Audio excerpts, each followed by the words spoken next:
시청자 여러분 안녕하세요. 김동수입니다. 민주당에서 논란이 됐던 3인방이 있습니다. 바로 김준혁 후보지요. 이수정 후보와 싸웠던 김준혁 후보 당선됐죠. 또 양문석 후보입니다. 편법 대출로 그 딸 앞으로 대출을 받았던 그 양문석 후보도 당선이 됐습니다. 그런데 낙선된 후보가 있어요. 공영훈 후보입니다. 아빠 찬스로 해서 말썽이 많았던 후보지요. 결국 떨어졌습니다. 낙선이 됐는데 표를 훔치고도 낙선되는 경우도 있습니다. 자, 그 결과를 한번 자세하게 살펴보는 시간을 갖도록 하겠습니다. 바로 그 지역이 화성시 을지역입니다. 여기에 개혁신당의 이준석 후보가 나왔던 지역입니다. 3인이 치열하게 경쟁했던 지역이죠. 더불어민주당 공영훈 후보, 국민의힘 한정민 후보, 개혁신당 이준석 후보가 되는데 결과적으로 이준석 후보가 당선이 되었죠. 그리고 공영훈 후보는 낙선이 되었는데 그 결과를 어떤 과정에 의해서 낙선이 되고 당선이 되었는가를 아주 흥미진진하게 여러분들에게 전해드리도록 하겠습니다. 자, 거소 선상투표는요 몇 표 안 됩니다. 공영훈 후보가 55표, 그리고 국민의힘 27표, 이준석 후보가 45표를 받았는데요. 거소 그 선상투표인데 퍼센트를 내봤습니다. 공영훈 후보가 43.3, 그리고 국민의힘 21.2, 그리고 이준석 후보가 35.4입니다. 결과적으로 4대 40대 20대 30대입니다. 40대 20대 30대 크게 자른다면, 자, 그 다음에 관외 사전투표입니다. 사전투표를 5일과 6일 했는데 그 화성을 지역이 아닌 다른 지역에서 이제 한 관외 사전투표가 공영훈 후보가 6,653표 47%를 얻었습니다. 그리고 국민의힘 한정민 후보가 2,862표 20.2%입니다. 그런데 이준석 후보는 4,640표를 얻어서 32.7%를 얻었습니다. 40대 20대 30입니다. 47, 20, 32가 나왔습니다. 자, 그런데 국외 부재자 투표입니다. 국외에 있는 부재자들 투표는 공영훈 후보가 227표를 얻었고요. 무려 66.9%입니다. 이 국외 부재자 투표는요, 그저 먹는 겁니다, 그냥. 보이지 않으니까. 그리고 한정민 후보가 61표, 17% 얻었고요. 그리고 이준석 후보가 51표를 얻었습니다. 15%를 얻었는데 이 국외 부재자 투표에서 이준석 후보 표를 많이 가져왔습니다. 많이 가져왔어요. 그래서 공영훈 후보가 66.9%, 67%를 얻었습니다. 이거 통계학에서 이렇게 도저히 나올 수가 없습니다. 이거 99.9% 나올 수가 없습니다. 이거. 자, 그러면 동탄 4동을 확인해 보겠습니다. 자, 동탄 4동입니다. 관내 사전투표입니다. 관내 사전투표 공영훈 후보가 4,895표 46.6%를 얻었습니다. 그리고 한정민 후보가 15.2%, 그리고 이준석 후보가 3,997표로 38%를 얻었습니다. 자, 어떻습니까? 거의 50% 육박하지요. 공영훈 후보는 50% 육박합니다. 그리고 개혁신당 이준석 후보는 이제 38%니까 40%를 육박하는 거예요. 그러니까 여기서도 관내 사전투표에서도 국민의힘 한정민 후보 표와 이준석 후보 표를 뺏어왔습니다. 뺏어왔습니다. 자, 그러면 본투표를 보겠습니다. 당일날 4월 10일 동탄 4동의 당일 투표를 보니까 공영훈 후보가 5,758표 얻었습니다. 33.3%입니다. 떨어졌죠? 무려 13.3%가 하락했습니다.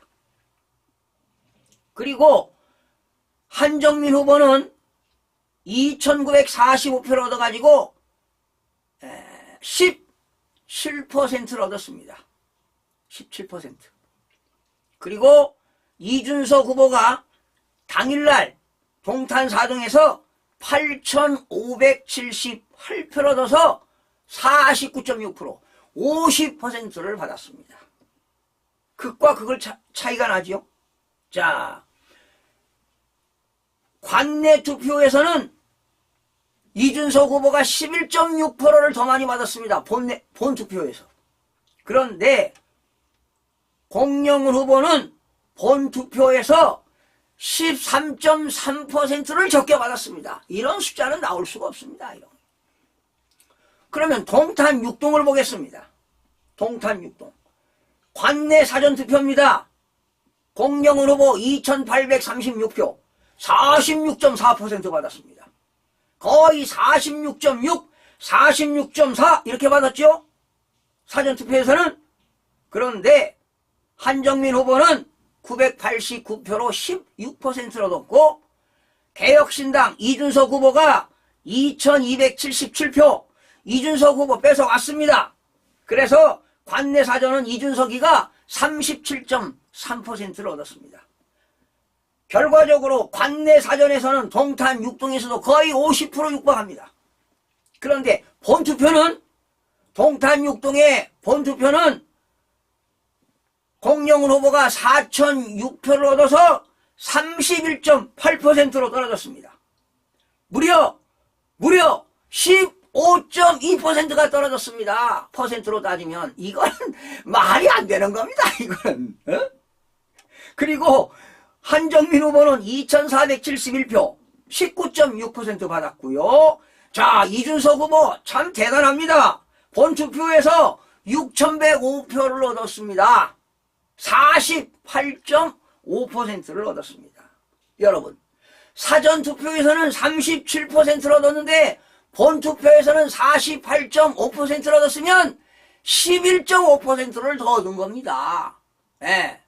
이게 본투표입니다. 본투표. 자, 동탄 7동을 볼까요, 여러분? 동탄 7동입니다. 관내 사전 공영훈 후보 4,149표, 47.5%입니다. 47.5%. 그리고 한정민 후보 1,494표를 얻어서 17.1%. 이준석 후보 3,089표 얻어가지고 35.3%를 얻었습니다. 그런데 당일날 본투표입니다. 공영훈 후보 5,965표를 얻었는데 34.1% 얻었습니다. 또 얼마 차이가 나느냐? 13.4%가 떨어졌습니다. 이 숫자는요, 아주 과학입니다. 숫자는 거짓말을 하지 않습니다. 한정민 후보 동탄 7동에서 3,304표를 얻었습니다. 18.8%. 그런데 이준석 후보는 본투표에서 8,221표를 얻어가지고 47%를 얻었습니다. 그러면 여러분, 이준석 후보가 사전투표에서는 35.3이니까 결과적으로 12%를 뺏겼습니다. 어디로 갔느냐? 결과적으로 공영훈 후보한테 한정민 후보와 이준석 후보의 표를 결과적으로 뺏어간 겁니다. 아니면 이 공영훈 후보의 투표율을 늘린 겁니다. 증가시킨 거예요. 뻥치기 한 겁니다. 그래서 표수가 올라간 겁니다. 이거는 엄연히 부정투표입니다. 여러분, 자 보세요. 공영훈 후보를 비교해야겠습니다. 사전투표는 66.9, 47%, 46.6, 46.4, 47.5 이렇게 나오는데 본투표는 공영훈 후보가 33.3, 31.8, 34.4, 34.1. 자, 극과 극을 날리죠. 극과 극을 날립니다. 바로 이것이 통계학의 대수의 법칙에 어긋난다는 것입니다. 사전에 전산팀에서 전산 조작으로 인해서 투표수를 늘린 겁니다. 투표율을 늘려서 투표수를 늘린 겁니다. 그래서 결과적으로 총계를 해봤습니다. 더불어민주당 공영훈 후보는 48,578표를 얻어서 39.4%를 얻었습니다. 국민의힘 한정민 후보는 21,826표를 얻어서 17.7%입니다. 그런데 개혁신당의 이준석 후보가 52,856표를 얻어서 결과적으로 42.88%를 얻었습니다. 그러면 이준석 후보가 3.48%를 이긴 겁니다. 3.48%로 이겨서 결과적으로 이준석 후보가 당선이 된 겁니다. 그러니까 남의 표를 뻥튀기 해가지고 더불어민주당 공영훈 후보의 표를 뻥튀기 해가지고 사전투표율을 증가시켜가지고 여러분 중앙선거관리위원회에서 국민들 여론조사를 해보니까 사전투표율이 41.4%에 도달할 것이다 이런 예측을 했는데 결과적으로 사전투표율은 31.28%인가 됐을 겁니다. 예.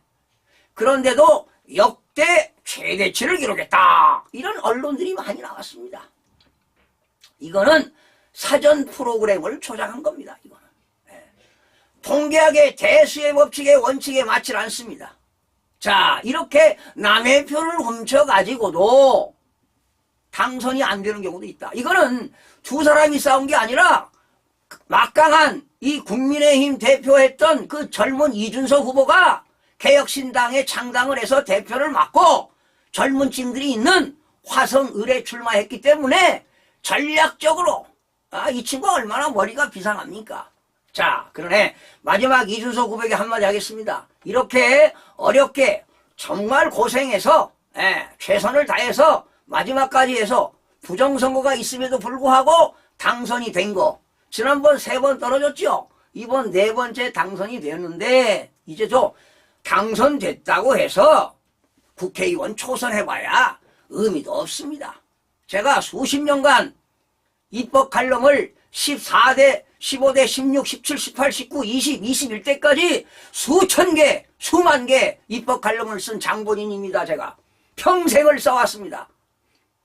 이준석 후보 초선되면 힘도 없습니다. 그렇죠. 국회의원 막강하지요. 그러나 초선 의원 그렇게 힘없습니다. 입법 발의, 대표 발의하더라도 공동 발의가 10명을 해야 돼. 10명. 그러면 이준석 후보가 아무리 좋은 발의하더라도 공동 발의를 안 해주면 어떻게 합니까? 발의 못하는 겁니다.